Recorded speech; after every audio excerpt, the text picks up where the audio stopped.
versículo 12 diz assim, capítulo 27 de Jeremias: E falei com Zedequias, rei de Judá, conforme todas estas palavras, dizendo: Metei os vossos pescoços no jugo do rei de Babilônia, e serve-o a ele e ao seu povo, e vivereis. Porque morrerias tu e o teu povo à espada, e à fome, e de peste, como o Senhor disse da gente que não servia ao rei de Babilônia? E não deis ouvidos às palavras dos profetas que vos falam, dizendo: Não servireis ao rei de Babilônia, pois vos profetizam mentiras, porque não os enviei, diz o Senhor, e profetizam falsamente em meu nome, para que eu vos lance fora e pereçais vós e os profetas que vos profetizam. Amém. Glória a Deus. Glória a Deus. Amados irmãos, boa parte de nós sabemos que o profeta Jeremias, um dos ministérios mais marcantes, mais profundos, já executado por um homem chamado por Deus. Porque Jeremias, amados irmãos, foi levantado num tempo de grande crise espiritual em meio ao povo de Deus. Jeremias foi levantado num tempo de grande apostasia, de grande afastamento do povo de Deus em relação a Deus. Foi levantado num tempo onde o relativismo moral, o relativismo espiritual, o relativismo cultural era a norma ali na nação do povo de Deus. Era um tempo onde pensava-se, acreditava-se que Deus já não se importava com algumas coisas. Poderia-se pecar tranquilamente, adulterar, roubar, idolatrar, e ainda assim chegar ao templo de Deus e ali cantar louvores, realizar cerimônias, e estava tudo bem. Afinal, o que Deus queria era a felicidade do povo. Amados irmãos, era esse um tempo muito semelhante ao tempo em que nós vivemos atualmente. Eram conceitos distorcidos a respeito de Deus. O povo havia se afastado profundamente de Deus, e o resultado de um afastamento de Deus é criar ideias distorcidas sobre Deus. Quando há um afastamento de Deus, seja de um indivíduo, seja de um povo, o resultado é criar conceitos distorcidos sobre Deus, para que seja possível permanecer confortável, ainda que a vida não esteja alinhada com a vontade de Deus. Queridos, nesse tempo de Jeremias, a palavra de Deus estava sendo ignorada. Nesse tempo de Jeremias, havia a prática deliberada de idolatria, havia a prática deliberada de adultério, de roubos, e em meio a essas práticas, o povo continuava indo ao templo, realizando as cerimônias cerimônias e pensavam: está tudo bem, está tudo bem. E esse pensamento de que estava tudo bem era fortalecido pelas dezenas de falsos profetas que falavam para aquele povo: está tudo bem mesmo, está tudo em paz, você não é povo de Deus. Então, imagine receber um chamado para se opor a toda essa cultura. Queridos, os irmãos já leram o livro de Jeremias, e Deus, a princípio, Deus levanta Jeremias para convocar esse povo, conclamar esse povo ao arrependimento, a olhar para dentro deles e poder perceber o quão distantes eles estavam de Deus. E junto com a proclamação de um chamado para o arrependimento, havia também o pronunciamento de um juízo. Naqueles dias, Nabucodonosor estava, o rei da Babilônia, se estabelecendo como o grande imperador do mundo. A Babilônia, o grande império. E Jeremias, assim como outros profetas, começam a falar para o povo de Deus, para o rei, os reis de Judá, porque Jeremias pregou durante o governo de 5 reis. O primeiro deles, Josias, um bom rei, inclusive. E, amados, Jeremias começa a dizer: olha, se vocês não se arrependerem, se vocês não pararem com essas práticas, se vocês não olharem para dentro de si mesmos e ver o quanto estão afastados de Deus, Nabucodonosor vai vir, o exército da Babilônia vai vir, vai destruir o templo, a cidade, vai levar vocês cativos, presos para a Babilônia, e vocês serão então propriedade de outro povo. Vocês chamados para serem cabeça serão cauda. Vocês chamados para estarem por cima estarão por baixo. Vocês chamados para terem paz estarão em angústia.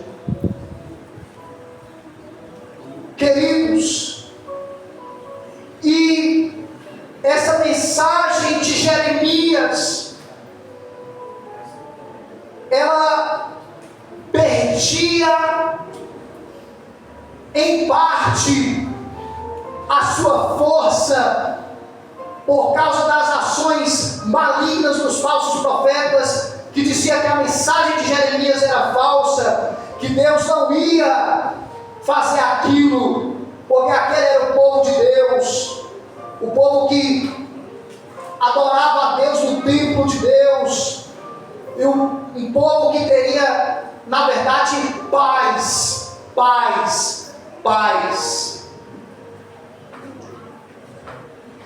Mas, irmãos, como o povo resiste e não se rende, como o povo continua obstinado nas suas práticas, supondo poderem continuar sendo de Deus, mesmo nessas práticas, chega uma hora que Deus decide, ali na altura do capítulo 19 do livro de Jeremias, Deus decide que agora não tem mais jeito. O céu decreta que Deus não vai mais voltar atrás, e Nabucodonosor definitivamente vai entrar e destruir o povo de Deus, porquanto não haviam se arrependido dos seus pecados. E aí, na altura do que lemos aqui, meus irmãos, capítulo 27, Eu pedi os irmãos para abrir e peço que mantenha sempre a Bíblia aberta. A mensagem de Jeremias já não é arrependa-se para que Deus não mande Nabucodonosor, não é essa mais. Agora o decreto está estabelecido. A mensagem agora é: se sujeite a Nabucodonosor. A mensagem agora é: coloque os vossos pescoços debaixo do jugo de Nabucodonosor. Agora se humilhem e sofram juízo.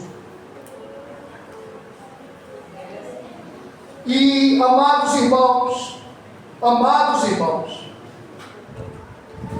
e Jeremias fala para Zedequias, o último rei, dizendo, versículo 14: não deis ouvidos às palavras dos profetas que vos falam, dizendo, não servireis ao rei de Babilônia. Esses profetas que estão dizendo que vocês não vão servir ao rei de Babilônia, não dê ouvidos a eles, porque eles estão profetizando mentira, porque a verdade é que vocês vão servir ao rei de Babilônia. Meus irmãos, e essa mensagem era muito impopular, porque ela ia contra o otimismo carnal do povo de Deus. O que é o otimismo carnal, meus irmãos? É supormos que, independente das nossas práticas, está tudo bem, vamos ter paz, amanhã vai ser bênção. É supor que, independente do que eu fale, faça, pratique, vai ficar tudo em paz. Era uma mensagem que ia contra esse otimismo carnal, meus irmãos. E é interessante que, se não vigiarmos, podemos errar nessa parte em duas frentes. Tanto na aplicação pessoal de supor que, independente da minha vida como está com Deus, vai ficar tudo bem, isso é um erro. Quanto também falar para o outro, profetizar sobre pessoas cujas vidas estão longe de Deus, falar, não, vai ficar tudo bem, Deus é contigo, você vai ter paz, você vai prosperar. Quantas vezes a gente percebe isso? Às vezes, pessoas de Deus falando com ímpios, nesse tom: Deus é contigo, Deus vai te abençoar, Deus está com você, você vai ter paz. Sustentando esse otimismo carnal. E Jeremias tem essa dura missão de trazer uma mensagem contrária ao pensamento corrente ali na nação judaica, meus irmãos. E quanto a isso, nós temos algumas lições muito profundas para aplicarmos para a nossa vida, porque, queridos, isso aqui é muito interessante, meus irmãos, porque Jeremias, ele exerceu seu ministério no tempo de 5 reis, e eu disse que Josias, o primeiro deles, era um homem de Deus. Josias liderou uma grande reforma, levando o povo a buscar a Deus. E aí a gente se pergunta como, nesse mesmo tempo que Jeremias está falando que vai vir juízo, Josias liderou uma reforma onde o povo começou a buscar a Deus. A gente vê isso acontecendo ali em 2 Reis 22. Mas o que fica evidente é que foi uma busca superficial, meus irmãos. Foi um momento ali liderado por Josias. Eu creio, óbvio, que Josias foi um homem verdadeiro e sincero, Mas aquela reforma empreendida por Josias não foi capaz de arrancar o pecado de maneira plena do coração do povo. O pecado estava enraizado no coração da nação, do povo de Deus, especialmente desde a época de Manassés. Então aquela reforma empreendida por Josias, embora muito promissora, mas não foi suficiente para despertar o povo de Deus de maneira permanente. E quantas vezes a gente vê isso, né? Quando um culto é tão animado, quando um culto mexe nas nossas entranhas, e a gente fala, agora eu vou ser diferente, agora eu vou pegar firme, agora eu vou parar de pecar, vou parar de falar qualquer coisa, vou parar de agir de qualquer forma, vou parar de assistir qualquer coisa, agora eu vou ser santo. Mas os dias seguintes provam que aquilo foi superficial, que a coisa está mais enraizada do que poderíamos pensar. E para que venhamos viver um avivamento pleno, genuíno e permanente, é preciso que todo pecado seja extirpado de nossos corações. Todo aquele que quer viver uma vida de plena comunhão com Deus, não é olhar para o outro, não é falar essa palavra é para aquele, para aquela, é olhar para dentro de si. Ah, meu Deus, eu quero uma mudança, eu quero viver na tua presença, eu vou abandonar os meus pecados, porque eu quero viver um avivamento. Aleluia. Meus irmãos, e sobre a postura de Jeremias, o chamado de Jeremias, algumas lições são relevantes aqui para nós, e eu as elenquei aqui, porque o legítimo, quanto ao chamado profético, o legítimo profeta de Deus é aquele que esteve no conselho de Deus. Havia muitos profetas falando muitas coisas na época de Jeremias, mas nenhum deles estava entrando no conselho de Deus. Quando eu digo conselho, eu estou falando quando um rei, meus irmãos, um presidente, vamos falar de um rei, ele vai tomar uma decisão, ele faz um conselho, que é uma reunião, ele chama os seus homens de confiança no lugar fechado, e ali ele toma decisões. Só vai saber exatamente o que o rei decidiu quem esteve no conselho, quem esteve na reunião. O resto é só suposições. O que eu quero dizer é que o legítimo profeta de Deus é aquele que esteve no conselho de Deus, na reunião de Deus, sabe o que Deus está falando, sabe o que Deus está falando para o seu povo.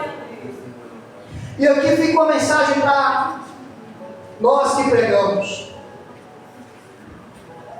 pois temos a responsabilidade de, em oração, entrarmos todos os dias no conselho de Deus e saber o que Deus está falando para o seu povo. Isso é o que fazia de Jeremias o profeta legítimo.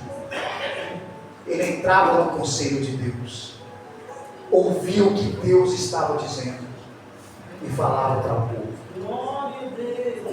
Os outros profetas eram suposições procedentes dos seus corações carnais, não se davam ao trabalho de se prostrar diante de Deus em arrependimento. Oh meu Deus, o que o Senhor está falando?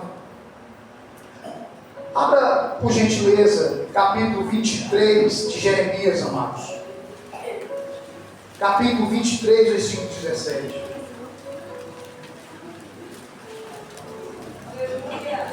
Glória a Deus. Sobre os falsos profetas que, obviamente, eram falsos porque não estavam no conselho de Deus, não participavam da reunião secreta dos decretos de Deus. Versículo 17 diz assim, no capítulo 23: dizem continuamente aos que me desprezam. Deus está falando, que esses profetas dizem continuamente aos que me desprezam: o Senhor disse, paz tereis. Olha o que os profetas estavam falando. Deus está dizendo aqui, esses falsos profetas falam para aqueles que me desprezam: ó, vocês vão ter paz.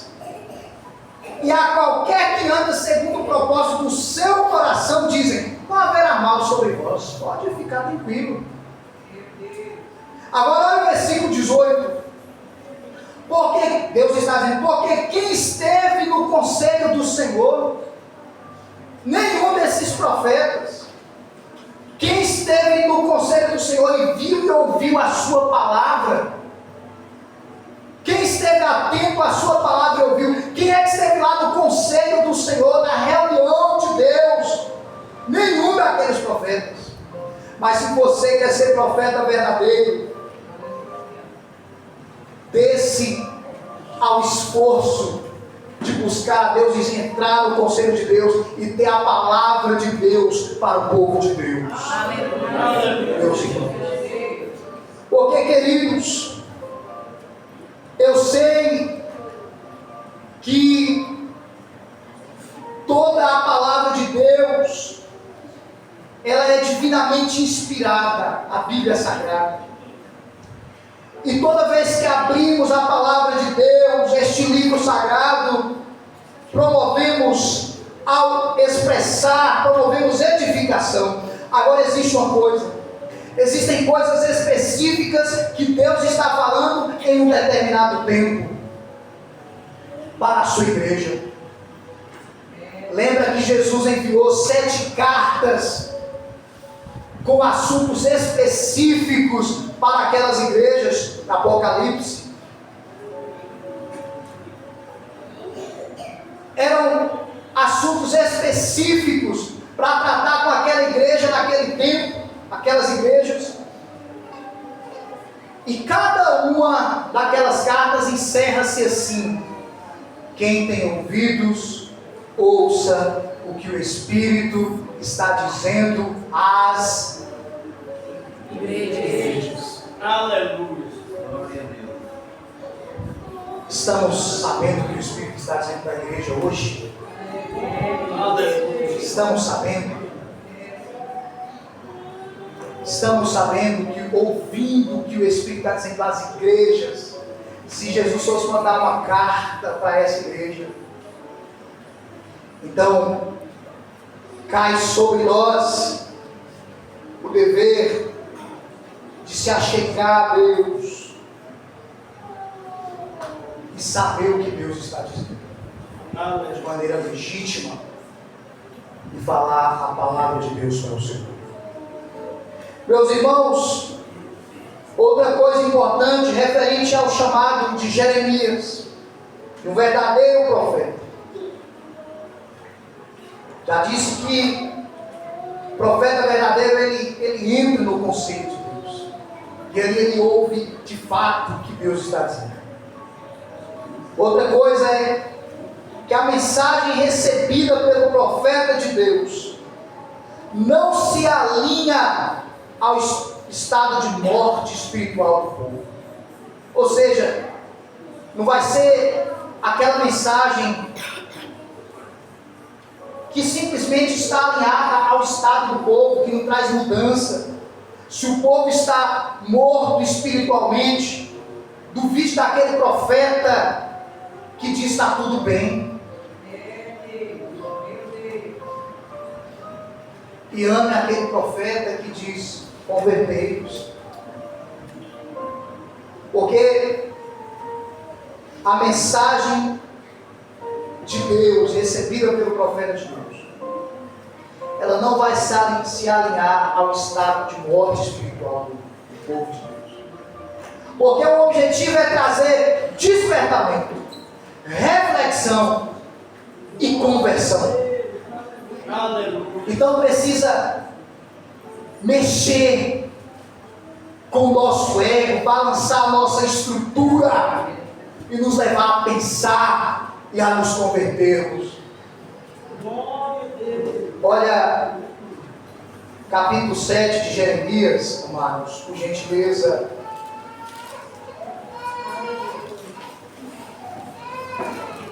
É interessante o chamado de Jeremias, meus irmãos. O chamado de Jeremias era algo, qualquer chamado exige coragem. Agora existe umas singularidades no próprio chamado de Jeremias. Porque Deus chama Jeremias aqui, capítulo 7, outras partes do livro, e manda Jeremias ir para a porta do templo. E fala: a hora que o povo estiver chegando para o culto, Jeremias, você fica lá na porta e vai falar: você precisa se converter. Você precisa mudar a sua vida. Você precisa melhorar. Quem tinha coragem de ficar ali na porta? Se Deus mandasse, tinha, né, pastor Márcio? Glória a Deus.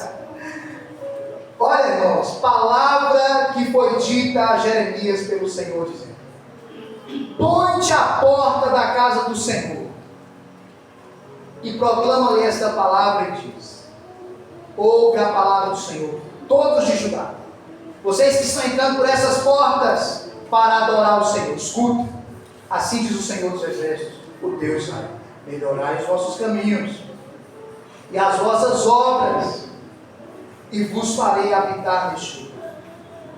Não vos fieis em palavras falsas, dizendo: templo do Senhor, estamos aqui na igreja, templo do Senhor é este. Não confie nisso. Imagine Jeremias na porta do templo falando isso, meus irmãos. Olha o chamado de Deus para este homem. Mas se deveras melhorar, diz, os vossos caminhos e as vossas obras, se deveras fizer juízo entre o homem e entre o seu companheiro, se não oprimirdes o estrangeiro, o órfão e a viúva, nem derramar sangue inocente neste lugar, nem andar após outros deuses para o vosso próprio mal, eu vos farei habitar neste lugar. Aqui foi antes de decretar cabalmente Nabucodonosor. Aqui ainda é aquele período de se arrependesse, teria escape. Agora o versículo 9 deixa expresso o relativismo com que o povo de Deus estava vivendo. Imagine Jeremias na porta da igreja, na porta do templo, dizendo assim: furtareis vós, vocês vão ficar furtando, matando, cometendo adultério, jurando falsamente, queimando incenso a Baal, andando após outros deuses que não conhecem. E então vireis e vos porei diante de mim nesta casa, que se chama pelo meu nome, e direis: somos livres, podemos fazer todas essas abominações. Olha o relativo. Nós somos livres. O que é que tem eu falar isso? Né? Que mal tem essa piada? Que mal tem essa fofoca? Que mal tem esse negócio que eu estou vendo, que eu estou assistindo?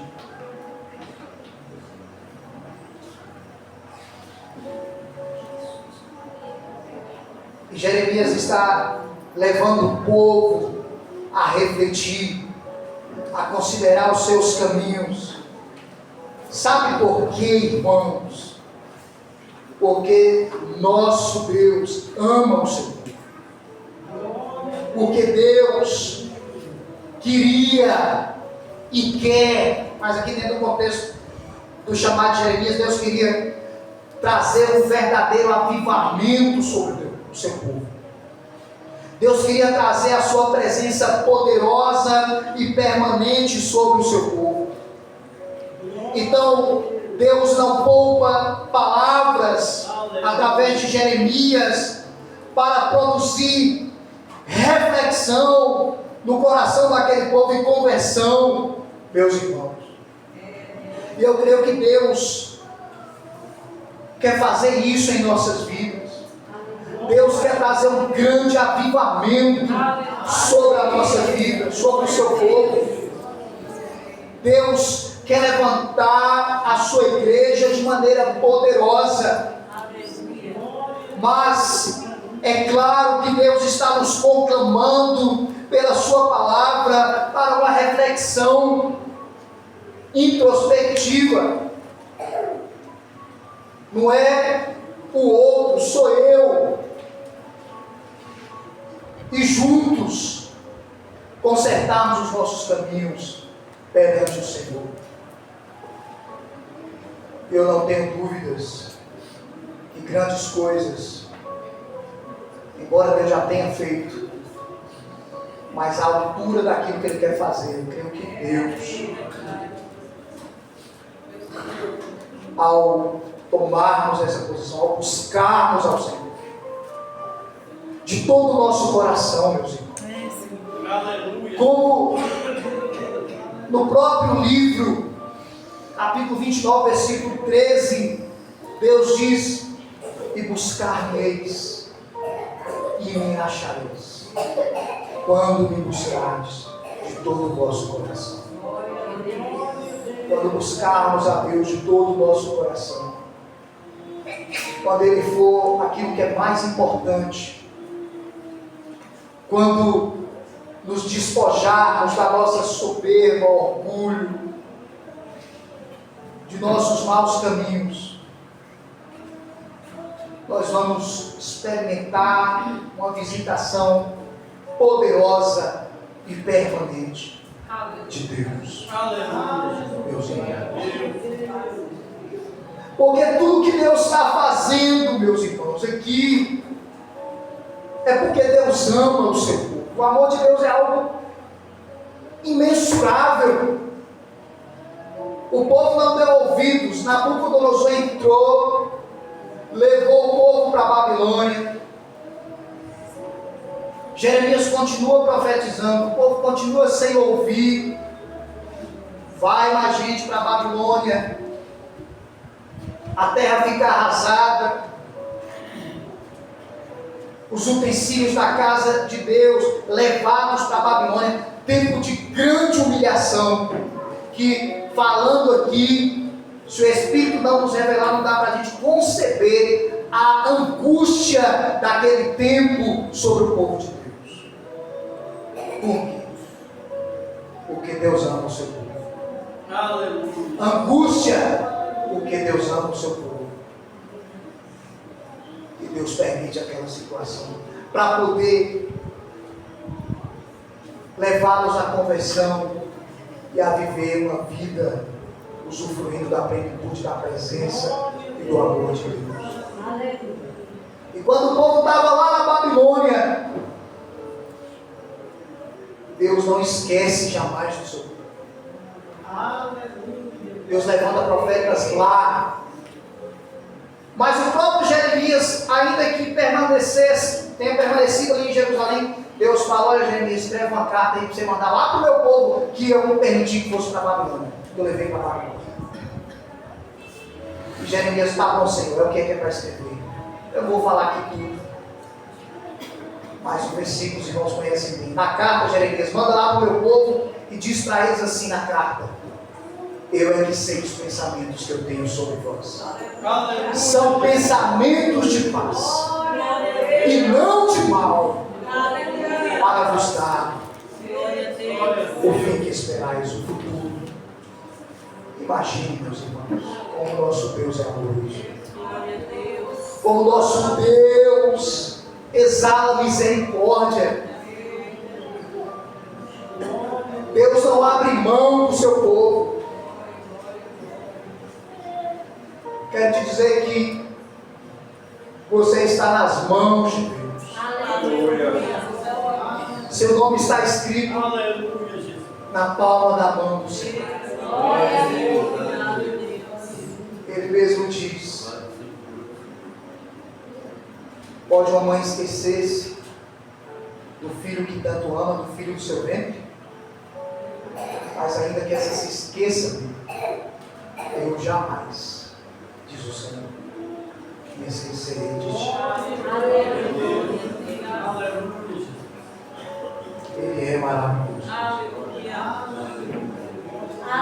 Eu sei que cada um de vocês, ou pelo menos muitos de vocês aqui, são testemunhas. Talvez eu seja a principal aqui, do amor de Deus tirando da lama. Não uma vez, várias vezes. Embora não tenha poupado a vara, mas fez questão de mostrar que nos quer na sua presença.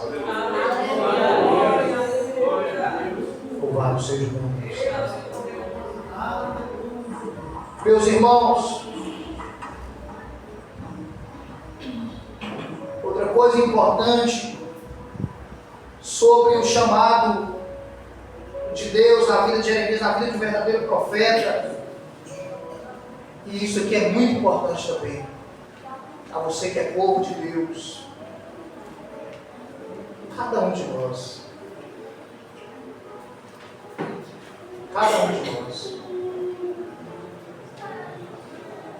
é que o verdadeiro profeta de Deus, ele não hesitará, por causa do amor de Deus, ele não hesitará em destruir os conceitos errados que o povo tem sobre si mesmos. Ou seja, o verdadeiro profeta, ele não vai hesitar em destruir falsos pensamentos que o povo tem sobre si mesmo, se esse povo está fora da vontade de Deus. O falso profeta,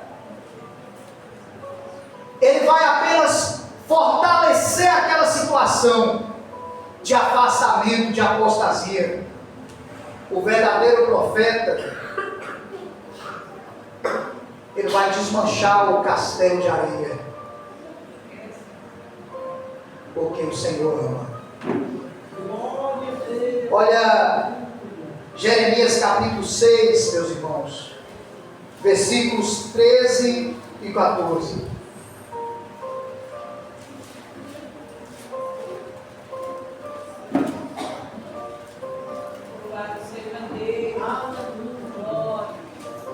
Diz assim: porque desde o menor deles até o maior, cada um se dá à avareza, e desde o profeta até o sacerdote, cada um usa de falsidade, e curam a ferida da filha do meu povo levianamente. Não está falando a verdade para ela, curam levianamente, dizendo paz, paz, quando não há paz. O falso profeta faz isso, mantém aquela situação, fortalece aquela situação, não, está tudo em paz. O verdadeiro profeta, ele destrói por amor aquele pensamento errado. Olha o que Jesus diz lá em Apocalipse 3,17, meus irmãos, por gentileza. Jesus, rei, sacerdote e profeta. Então Jesus também é profeta. Versículo 17 do capítulo 3, ele fala com uma voz profética, falando para aquela igreja, para a igreja de Laodiceia. Olha o que a igreja de Laodiceia pensava sobre si mesma. Acho que alguém citou aqui hoje, né? Hoje? Como dizes, rico sou, estou enriquecido, de nada tenho falta. Esse era o conceito que aquele povo, que aquela igreja tinha a respeito de si mesma. Está tudo bem comigo, sou rica, não tenho falta de nada. Mas Jesus, numa voz profética, fala assim: na verdade, és um desgraçado, miserável, pobre, cego e nu. Destrói aquele conceito errado que a igreja estava sempre tendo sobre si mesma, para provocar, como eu disse, despertamento, reflexão e conversão, meus irmãos. Porque nosso Deus, Ele tem um nome para zelar. E ele diz, a palavra de Deus nos diz, Filipenses capítulo 1, versículo 6, que a obra que ele começou, ele vai aperfeiçoar, ele vai levá-la a cabo até o dia. Então, no meio da caminhada, ele vai muitas vezes destruir os nossos castelos de areia, vai nos redirecionar, mas nós vamos experimentar o amor profundo de Deus. Já experimentamos. Nós vamos a cada dia nos alinhando ao propósito de Deus, ao chamado de Deus nas nossas vidas. Queridos, algo que acabou se dissolvendo com o passar dos anos foi o pensamento, o conceito de propósito. Propósito, fomos chamados com um propósito. Há um propósito e nós precisamos nos alinhar a esse propósito. Nós não somos um povo como outros povos. Nós não nos alegramos com as mesmas alegrias de outros. Nós não usufruímos do que outros usufruem, porque os seus corações clamam por aquilo. Nós somos chamados com um propósito. Um propósito de nos unirmos a Deus em um propósito dele, que é de exaltar o seu nome. Deus está decidido a exaltar o seu nome, o nome dele, e ele convida você e eu para estarmos juntos nessa, no propósito de exaltar o nome dele. É para isso que vamos chamar. Uma coisa é certa: o nome de Deus será glorificado. Deus faz questão disso na história. O nome de Deus será glorificado. Não há quem possa impedir. O Deus Todo-Poderoso está decidido a exaltar o seu nome. E qual é o seu papel? Aceitar o privilégio de estar junto com Deus nisso. E estar junto com Deus é estar do lado certo, é estar do lado da vitória, é estar do lado que não vai falhar. Louvado seja o nome do Senhor. Então, queridos irmãos, que essa mensagem possa não só ficar guardada no seu coração, mas produzir o efeito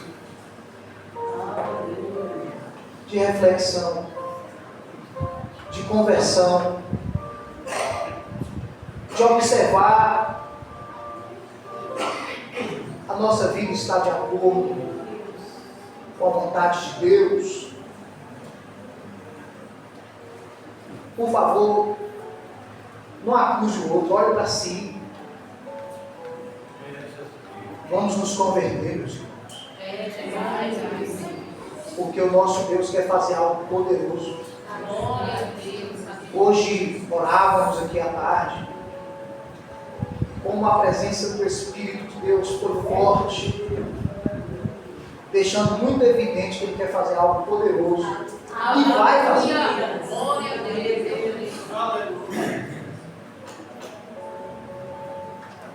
Então, eu encerro com essas palavras. Jeremias capítulo 7, versículo 3.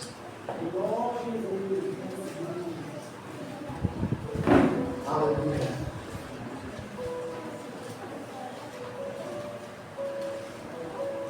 Assim diz o Senhor dos Exércitos, o Deus de Israel. A cada um de nós, meus irmãos, guarda isso aí no seu coração. Melhorai os vossos caminhos e as vossas obras. Amém, meus irmãos? Amém. O nosso Deus seja eternamente agradecido. Agradeço por essa oportunidade.